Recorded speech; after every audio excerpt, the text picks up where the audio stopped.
20 सब्जियों वाली कढ़ाई। हाय बहू, ये क्या हाल कर दिया तूने कढ़ाई का। तू इसको ठीक से मांजती नहीं है। अरे माँ जी की कढ़ाई है ये, यानी कि उनका आशीर्वाद। जब रसोई मेरे हाथ में थी ना तो मैं इतना साफ रखती थी इसको कि कोई इसमें शक्ल देख ले। कई बार तो हमें कहीं पार्टी में जाना होता था तो मैं शीशे के आगे खड़े होकर तैयार होती थी। तब नीलांश के पापा इसी कढ़ाई में देखकर कंघी कलर कर लेते थे। लेकिन आज इसकी हालत देख, इसको देखकर ऐसा लगता है जैसे इसे पी लिया हो गया हो। सब्जी की रंगत अभी तक नहीं गई इसमें से। मम्मी जी, कल मैंने इसे 2 बार मांजा था, बल्कि ईंट का टुकड़ा भी लाई थी इसे मांजने के लिए। लेकिन अब इतने सालों पुरानी कढ़ाई है और तीनों वक्त इसमें खाना बनता है, तो इसलिए ये हालत तो होगी ही ना। चुप कर, मुझे मत सिखा। आजकल की तुम लड़कियां किसी भी चीज में जी लगाना ही नहीं चाहती। तेरी दादी सास और मैंने भी इसमें कितना खाना बनाया है, लेकिन तब तो ये चांद की तरह चमकती थी। अब जितना तूने जुबान चलाई है ना, इतने हाथ भी चला ले तो ये अच्छे से साफ हो जाएगी। ऐसा कहकर नीना देवी रसोई से चली गई। हाँ, लगता है इस कढ़ाई को घिसते घिसते मेरे हाथ की रेखा घिस जाएगी। लेकिन ये कढ़ाई मम्मी जी कभी इस रसोई से हटने नहीं देंगी। ये है आकांक्षा मेहरा, मेहरा परिवार की इकलौती बहू, जिसकी शादी को साल भर हो गया था और वो तब से एक ही बात कह रही थी कि इस कढ़ाई को बदलो और घर में कुछ नए बर्तन लाने दो। लेकिन अपनी पुरानी कढ़ाई के प्यार से बंधी हुई सास भला उसे ऐसा कहाँ करने देती। अगले दिन नीना देवी, आकांक्षा बहू, ला सब्जी का थैला दे, मैं बाजार से जाकर सब्जी ले आऊं। आप सब्जी लेने जाएंगी मम्मी जी? हाँ तो मुझे क्या डॉक्टर ने सब्जी लाने से मना किया है? अरे थोड़े बहुत हाथ पैर सास को भी चलाने चाहिए, नहीं तो बहुओं को लगता है कि सास तो बस सारा दिन बैठकर रोटियां ही तोड़ती है। आकांक्षा अपनी सास को सब्जी का थैला दे देती है, जिसे लेकर वो मंडी चली जाती है। सुन भैया, 3 किलो आलू छांट दे, लेकिन सुन, आलू जरा अच्छे डालियो। अरे तुम चिंता मत करो माता जी, मैं एकदम बढ़िया चीज ही दूंगा। ऐसा कहकर वो साफ साफ 3 किलो आलू तोल देता है। इसके बाद कुछ और सब्जियां लेकर वो घर आ जाती है। ले बहू सब्जियां, और सुन, साथ में धनिया पुदीना भी लाई हूँ, आज बढ़िया सी चटनी भी बना दे। ठीक है मम्मी जी।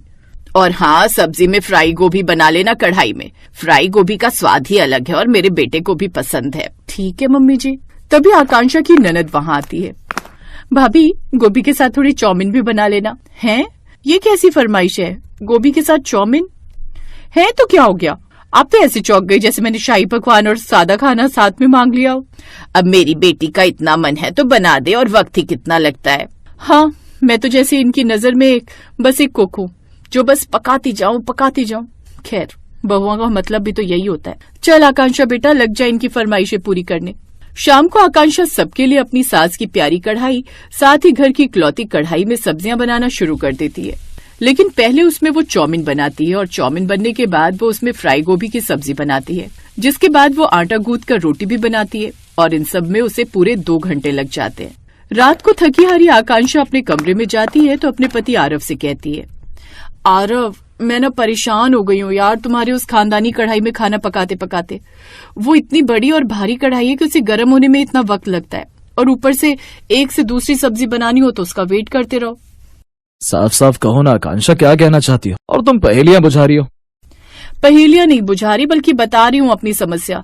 लेकिन तुम और तुम्हारी माँ है जो इस बहू की गाथा सुनने को तैयार ही नहीं है। अरे आजकल नॉनस्टिक बर्तनों का जमाना है और उसमें खाना बनता है। इन सब में भला कौन ही बनाता है? ऐसी कढ़ाइयां तो बाबा आदम के जमाने में होती होंगी। अरे धीरे बोल मेरी माँ, तुम जानती नहीं हो मम्मी को अपनी उस कढ़ाई से कितना प्यार है। तुम्हें पता है ना, सिर्फ हमारा बचपन बल्कि पापा का बचपन भी उस कढ़ाई में बना खाना खाकर ही बीता है। इसीलिए मम्मी तो उस कढ़ाई को नहीं बेचने देंगी। और तुम्हें भी प्रॉब्लम क्या है यार? खाना ही तो बनाना है। अब नॉनस्टिक कढ़ाई में बनाओ या पुरानी कढ़ाई में। उफ, जैसी माँ वैसा बेटा, इनसे तो कुछ कहना ही बेकार है। आरव भी उसकी बातों को अनसुना कर देता है और ये सिलसिला ऐसे ही कुछ दिनों तक चलता रहता है। जैसे तैसे करके आकांक्षा उस कढ़ाई में खाना बनाकर काम चला रही थी। यूं ही समय बीता। एक रोज आकांक्षा की सहेली नीतू का उसे फोन आता है। आकांक्षा यार, मुझे किचन का कुछ सामान लेना है, तू फ्री है तो मेरे साथ चल ना शॉपिंग के लिए। अच्छा ठीक है, तू ऐसा कर 1 घंटे में आ जा, तब तक मैं अपना थोड़ा काम निपटाकर फ्री होकर रेडी हो जाती हूँ। 1 घंटे बाद आकांक्षा नीतू को लेने आ जाती है और दोनों सहेलियां शॉपिंग के लिए मार्केट चली जाती हैं। वो वाली क्रॉकरी देख, ये सुंदर लग रही है ना? हाँ यार, बड़ी सुंदर है। ठीक है, तो मैं ये पैक करवा लेती हूँ। भैया आप इसे पैक कर दीजिए। नीतू अपना सामान पैक करवा रही थी, तभी आकांक्षा की नजर दुकान में रखी कढ़ाई में जाती है। अरे वाह, ये कढ़ाई कितनी अच्छी है, हल्की भी है, खाना भी जल्दी बन जाएगा। भैया ये वाली कढ़ाई कितने की है? जी 2000 की। 2,000? क्या हुआ आकांक्षा, तुझे पसंद आई? हाँ, लेकिन अभी मेरे पास पैसे नहीं है, सिर्फ ये 1,000 ही है। बाकी के 1,000 मैं दे देती हूँ, तू बाद में दे देना। हाँ, ये भी ठीक रहेगा। अब आकांक्षा वो कढ़ाई ले लेती है और उसे लेकर घर आ जाती है। अरे बहू, तू ये क्या ले आई? नॉन स्टिक कढ़ाई लाई हो माँ जी, अच्छी है ना? कढ़ाई? लेकिन क्यों, जब घर में एक कढ़ाई थी तो इसे लाने की क्या जरूरत थी? और है कितने की ये? पूरे 2,000 की। क्या 2,000? इतनी महंगी? कोई जरूरत नहीं है अभी इस नई कढ़ाई को इस्तेमाल करने की, तू इसे भी कुछ दिन में वैसे ही चला देगी। ऐसा कहकर नीमा देवी वो कढ़ाई अपने पास अपने कमरे में रख देती है। बेचारी आकांक्षा जो नई कढ़ाई देखकर खुश थी, एक बार फिर मायूस हो जाती है और ना चाहते हुए भी उसे फिर से उसी पुरानी कढ़ाई में खाना बनाना पड़ता है। फिर एक रोज, हाँ बेटा, ये आइडिया ठीक रहेगा, तू अपने जन्मदिन पर अपने ऑफिस के दोस्तों को घर पर ही बुला ले। हाँ, मैं भी यही सोच रहा था। वैसे भी वो लोग पार्टी की डिमांड कर रहे थे, तो मैंने कहा बाहर के खाने से मेरा पेट खराब ही हो जाता है, इसलिए तुम सब घर पर ही आ जाओ। ये तो तूने सही किया बेटा, बाहर के खाने से तो मेरा भी पेट खराब हो जाता है, इसीलिए बाहर का खाना नहीं मंगवाएंगे बल्कि घर का ही खाएंगे। हाँ, तो इसमें कौन सी बड़ी बात है? वैसे भी बहू तो खाना बनाने में माहिर है, तो वो बना लेगी। हाँ, बहू तो जैसे 5 स्टार होटल की बावर्ची है ना, जो तरह तरह की डिश बनाएगी। लेकिन पतिदेव का बर्थडे है तो मना भी तो नहीं कर सकती। आरव के बर्थडे के लिए आकांक्षा हाँ कर देती है।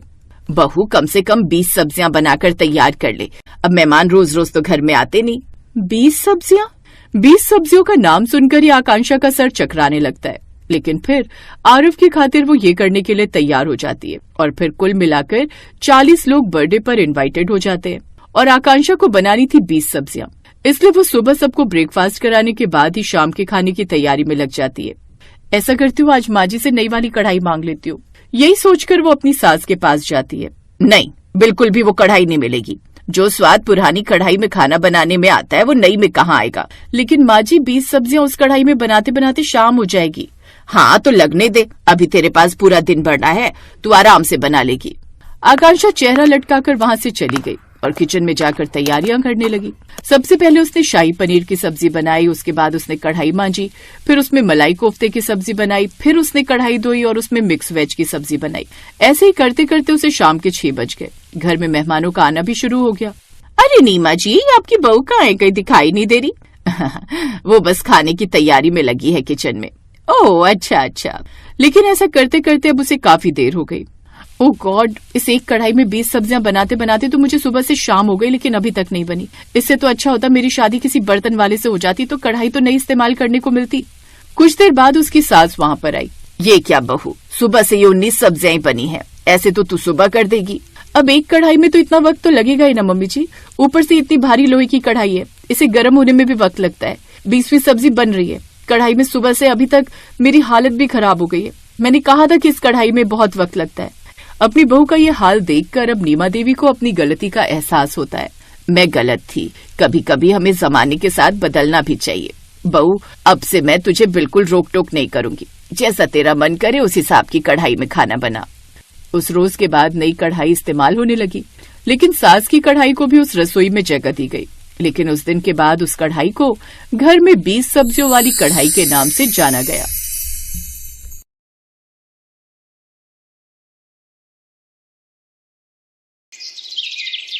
साधना ने अपने इकलौते बेटे गगन की शादी निधि से कर दी। निधि बहू बनकर उनके घर आ गई।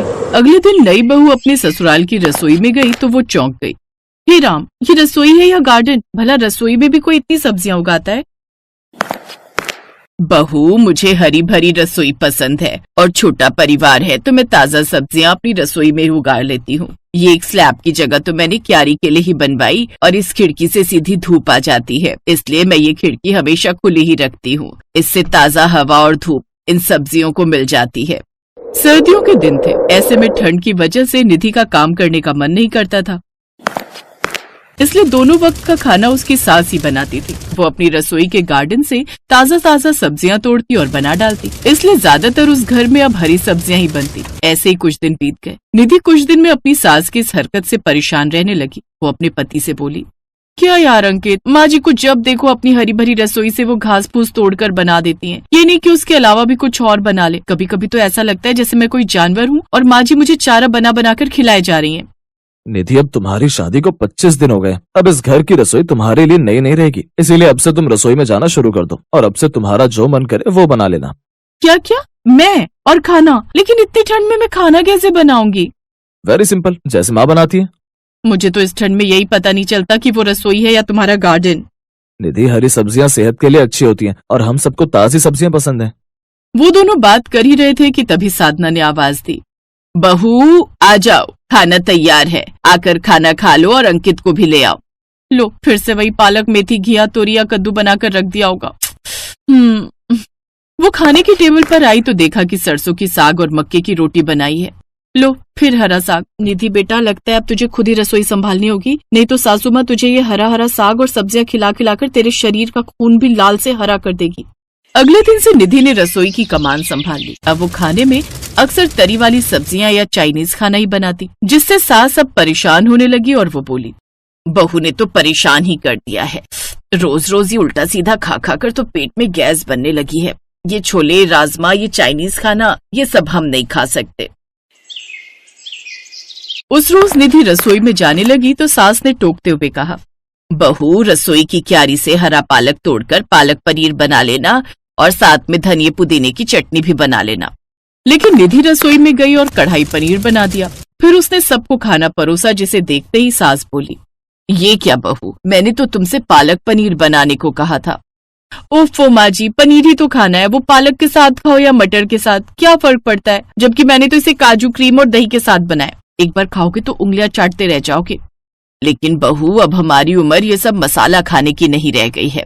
अगर मैं ऐसा ही खाना खाती रही तो जल्द ही मेरा राम नाम सत्य हो जाएगा। अब उसने सोचा, जब तक ये हरी भरी रसोई यहाँ पर रहेगी तब तक तो सासू माँ मुझसे भी ये हरी भरी सब्जियां ही बनवाती रहेगी, और इस भरी ठंड में तो मैं जितना इन सब्जियों को तोड़ती जाती हूँ उतना ये बढ़ती जाती। लेकिन अब मुझे कुछ ऐसा करना होगा जिससे ये हरी भरी सब्जियां सूखी जाए। अगर ये सब्जियों का गार्डन ही सूख जाएगा तो फिर तो सासू माँ मुझे खाना बनाने के लिए कहीं नहीं पाएगी। अब उसने जानबूझकर पानी में ज्यादा नमक घोलकर सब्जियों में डाल दिया, जिससे सारी सब्जियां गल गईं। सुबह निधि रसोई में आई तो वो मुरझाई हुई सब्जियां देखकर बहुत खुश हुई, लेकिन जानबूझकर वो चिल्लाने का ड्रामा करने लगी। हाय माँ जी, ये क्या हो गया? जल्दी आइए माँ जी, देखिए ये हमारी किचन गार्डन में क्या हुआ। साधना ने आकर जब अपनी सब्जियों को देखा तो वो बहुत दुखी हुई। हाय, मेरी ये हरी भरी सब्जियों को क्या हो गया? किसकी नजर लग गई मेरी रसोई बगिया को? मैं तो इन सबसे बहुत प्यार करती थी। अब चुप हो जाइए माँ जी, आप फिर से इसमें सब्जियां उगाकर इसको हरा भरा बना लेना। ऐसा नहीं होगा बहू, क्योंकि ये हरियाली सिर्फ ठंड में ही आती थी, क्योंकि ये सब्जियां साल भर में सिर्फ सर्दियों में ही होती थी।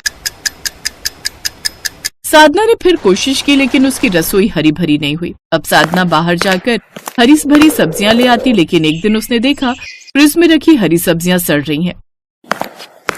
लेकिन बहू उनको ना बनाकर तरीदार सब्जी बनाती। ये सब देखकर साधना को गुस्सा आया और उसने एक प्लान बनाया। वो अपनी बहू के कमरे में गई और उससे बोली, बहू, तुम हमेशा अपनी पसंद का खाना बनाती रहती हो, कभी हमारी पसंद का भी बना लिया करो। हाँ, बताइए ना माँ जी, क्या खाना है आपको? अभी तो मैं अपने लिए पालक की भुजी बना रही हूँ, लेकिन ऐसा करना, तुम सुबह नाश्ते में छोले भटूरे और दिन में राजमा चावल वो बना लेना।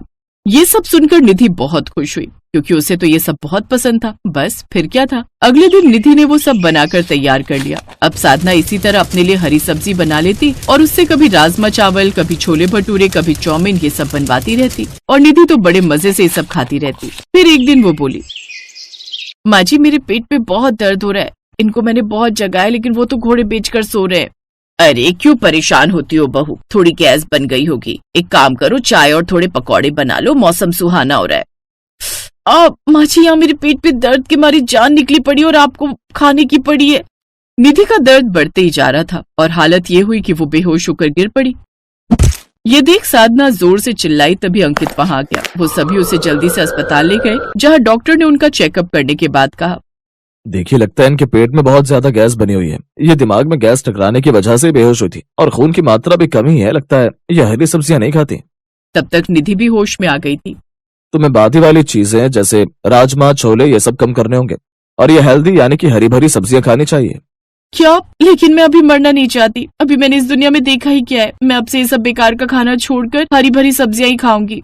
डॉक्टर की सलाह और दवाइयों से निधि कुछ समय बाद ठीक हो गई। अब उसने रसोई में आकर खाद डालकर फिर से उस रसोई में सब्जियां बो दी। ये देख उसकी सास बोली, बहू ये क्या कर रही हो? माँ जी, मैंने ही आपकी हरी भरी रसोई की सब्जियों में पानी में नमक डालकर उनको खराब कर दिया था, लेकिन अब मुझे अकल आ गई है। अब हर सर्दियों में हमारी रसोई खूब हरी भरी रहेगी। मुझे माफ कर दीजिए माँ जी। गलती माफ करने लायक तो नहीं थी, लेकिन जब तुम अपनी गलतियों का प्रायश्चित कर ही रही हो तो फिर मैं तुम्हें एक मौका जरूर दूंगी। अब निधि भी पूरे मन से अपनी रसोई को हरा भरा करने में लग गई और फिर उनके हो जाने पर उन्हें ताजी सब्जियों का खाना बनाने लगी।